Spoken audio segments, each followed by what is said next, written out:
keris Nogososro, wah, itu ternyata dibuat oleh anak kecil. Walaupun anak kecil, tapi kesaktiannya itu luar biasa.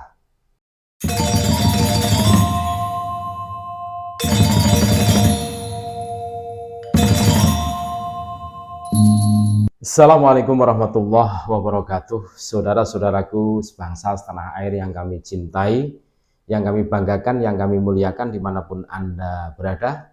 Berjumpa kembali dengan kami channel Bejo Donya Akhirat. Sak bejo-bejane wong kang lali isih luwih bejo wong kang eling lan waspada. Tetap NKRI harga mati.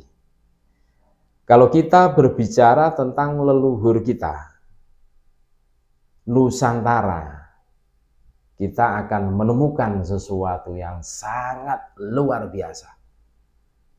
Kalau Pahlawi selalu mengunggulkan golongan mereka, Habib ini, Habib itu, punya karomah ini, itu. Sebenarnya kita itu punya sesuatu yang sangat luar biasa yang patut kita banggakan. Cuma adat ketimuran kita, orang hidup itu harus andap asor, jangan gembelengan, jangan ita itu, kan gitu toh. Nggak boleh, kan gitu toh.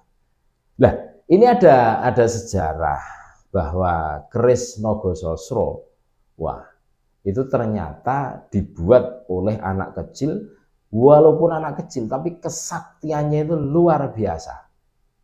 Dan Nogososro, keris Nogososro ini itu simbol kelanggengan Trah Mojopahit di Nusantara.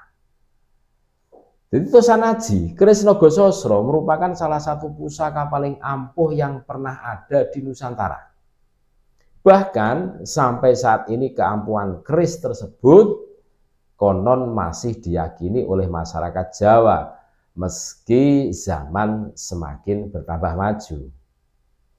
Disalin dari Serat Demak Pupuh Pangkur, keris dapur Nogososro pertama kali dibuat oleh Ki Nom Supo, putra Empu Supo, atau Pangeran Sendang Sidayu Blambangan yang juga adik ipar Syekh Melaya atau Kanjeng Sunan Kalijogo. Dikisahkan masuknya Islam di tanah Jawa membuat Raja Majapahit berada dalam kebimbangan. Ia dibujuk oleh Adipati Tuban yang lebih dulu mengikuti jejak para wali memeluk agama Islam. Sementara itu di sisi yang lain dia masih ingin mempertahankan agama Buddha yang sudah diyakini para leluhur-leluhurnya. Raja Majapahit beralasan ia belum bisa memeluk agama Rasul lantaran belum mengetahui secara dalam ajaran yang ada di dalam agama tersebut. Sebagai seorang raja yang memiliki derajat kepanditan, ya, Prabu Kertabumi mampu mengendalikan nafsu amarahnya dengan senyum dan penuh kesabaran pada saat berdebat tentang keyakinan. Jalan keyakinan kepada yang manon tidak bisa dipaksakan untuk seseorang yang baik disanjung, yang berbeda dicacat. Begitulah kehidupan di dunia, tutur Sang Prabu Kertabumi. Di tengah keresahan yang dihadapinya, Raja Majapahit mendengar suara gaib yang menyampaikan jika ingin anak keturunanmu selamat serta tetap ada di tanah Jawa, buatlah keris 1 dapur 1000 sebagai syaratnya. Usai mendengar wisik gaib tersebut, Raja Majapahit lantas mengumpulkan patih kerajaan, bupati dan para punggawa istana. Mereka diperintah mencari empu yang bisa membuat keris dapur 1000. Akan tetapi semua empu di Majapahit tak ada yang sanggup. Sampai akhirnya Tumenggung Subagati dan Tumenggung Supadria diberi tugas mencari empu yang mampu membuat keris dapur 1000. Tumenggung Supagati mencari di pelosok timur dan selatan, sedangkan Supadria mencari di wilayah barat. Pencarian Tumenggung Supatria saat itu langsung menuju ke kediaman putranya Ki Supa yang juga seorang Empu Linuwe.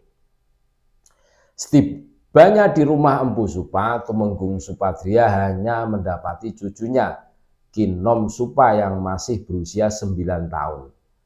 Saat menanyakan kedatangan sang kakek di rumahnya, Supadria menyampaikan apa yang diperintahkan oleh Raja Majapahit. Usai mendengar cerita sang kakek, Ki Nom Supa menyanggupi membuat keris dapur Sosro. Ucapan cucunya tentu saja mengagetkan Tumenggung Supatria. Ia merasa apa yang dikatakan cucunya bukanlah ucapan dia yang sebenarnya, akan tetapi perkataan dewa yang keluar dari mulut cucunya.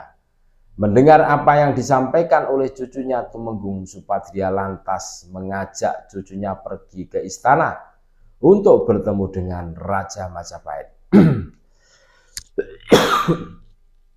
Di hadapan beliau, Ki Nom menyanggupi dengan syarat proses pembuatan keris Nogososro akan dilakukan di dalam samudra.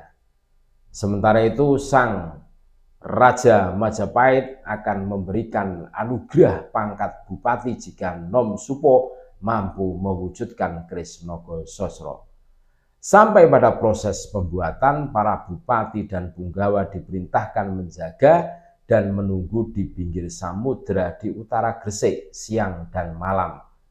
Besi baja pilihan disiapkan untuk bahan keris pusaka Nogososro. Saat menempa di dalam samudra, Ki Nom menggunakan nafasnya untuk membakar besi. Ditempa dengan sikut dan dilandaskan di atas dengkul. Akan tetapi setiap kali besi ditempat dengan sikut, rupanya hancur larut oleh air laut. Tak kuat menahan kekuatan sikut bocah yang masih berumur 9 tahun. Sehingga sampai seminggu Ki Nom belum mampu mewujudkan keris Nogososro. Sementara itu di atas daratan, Sunan Kalijogo yang waskito mengetahui jika keponakannya menempa keris di dalam laut, ia kemudian menyusulnya. Melihat kedatangan uaknya, Ki Nom langsung menyembah kepada Sunan Kalijogo. Kepada keponakannya, Sunan Kalijogo mengatakan jika besi apapun tak akan kuat diadu dengan kekuatan sikut Ki Nom Supo. Agar proses pembuatan keris segera selesai, Sunan Kalijogo lantas memberikan besi yang berasal dari insan kamil, hasil ciptaan dadi yang dilakukan oleh Sunan Kalijogo. Sunan Kalijogo juga memberikan contoh keris pusaka Ki Ageng Sengkilat hasil tempaan Bu Supo yang juga dibuat di dalam samudra. Buatlah keris seperti ini, tinggi besar luk 13, sembari menunjukkan keris sengkilat. Akan tetapi dipasangi naga di bagian bawah sampai ke atas. Nogososro diartikan Nogo Taksana Mandi, sedangkan Sosro diartikan jumlah 1000 atau dapur 1000. Tak lama keris Nogososro selesai dibuat oleh Ki Nom Supo. Saat selesai pembuatannya, air samudra tiba-tiba naik, ombak berubah menjadi besar, ikan dan hewan laut banyak yang mati akibat energi panas yang keluar dari keris Nogososro. Melihat kejadian tersebut, Sunan Kalijogo meminta agar Ki Nom segera keluar dari dalam samudra. Sementara itu di luar, para bupati dan punggawa yang melihat dari atas kaget dengan perubahan yang terjadi di laut. Sembari memegang keris Nogososro dengan tangan kanan diacungkan ke atas, Ki Nom Supo keluar dari dalam samudra. Di atas, para bupati sudah menyiapkan wadah gendogo dari perunggu untuk tempat keris Nogososro. Setelah diletakkan di dalam wadah gendogo dan diserahkan kepada sang raja, keris kemudian ditayuh untuk memastikan kebenaran dapur 1000 seperti yang diwisikkan.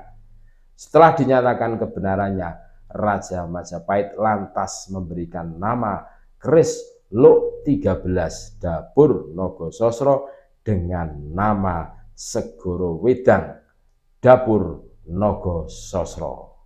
Itulah cerita seorang bocah tapi saktinya luar biasa, bisa menciptakan keris permintaan dari Raja Majapahit.